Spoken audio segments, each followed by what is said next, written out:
আজ হচ্ছে আমাদের কঠিন একটা দিন। ঈদের আনন্দ, বৈশাখের আনন্দ পার করতে না করতে একটা কষ্টের দিন চলে আসলো। সেটা হচ্ছে আজ আমার বাবুর দ্বিতীয় ডোজ টিকা।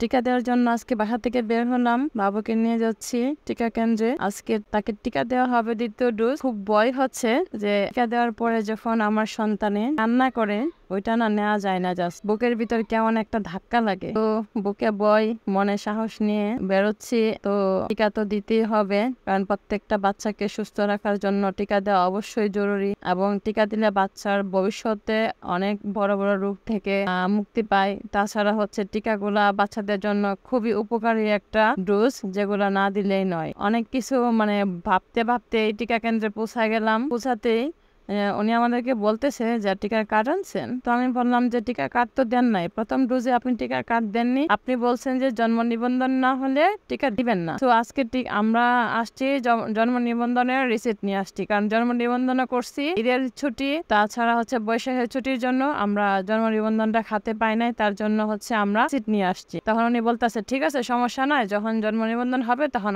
আমার ইনবক্সে এটা সেন্ড করে দিই। বলছি ঠিক আছে। এগুলা বলতে বলতে উনি টিকার কার্ড রেডি করতেছিল, আর আমি তো ভয়ে ছিলাম যে কখন সুই দিবে আর আমার বাবু কান্না করে উঠবে। আমি তো মানে এতটা ভয়ে ছিলাম, বুঝাইতে পারবো না। আর আমার মতো প্রত্যেকটা মাই হয়তো ওই জিনিসটা ফিল করে যে যখনই সন্তানকে সুই দেওয়া হয়, তখন সন্তান যখন চিৎকার করে, ওই চিৎকারটা মায়ের কলিজায় গিয়ে লাগে। তখন বুঝাইতে পারবো না যে এই কষ্টটা কি পরিমাণ। তখন মনে হইতো যে এই সুইটা যদি আমার গায়ে দিত আর সন্তানের উপকার হতো, তাহলে সুইটা আমি নিয়ে নিতাম। তো এগুলা ভাবতে ভাবতে সুই রেডি করতেছে, এখন হচ্ছে সুই দেওয়া হবে। বাবুর আব্বু তো বয়ে, বাবু কান্না করার আগে মনে হচ্ছিল যে বাবুর আব্বুই কান্না করে দিবে।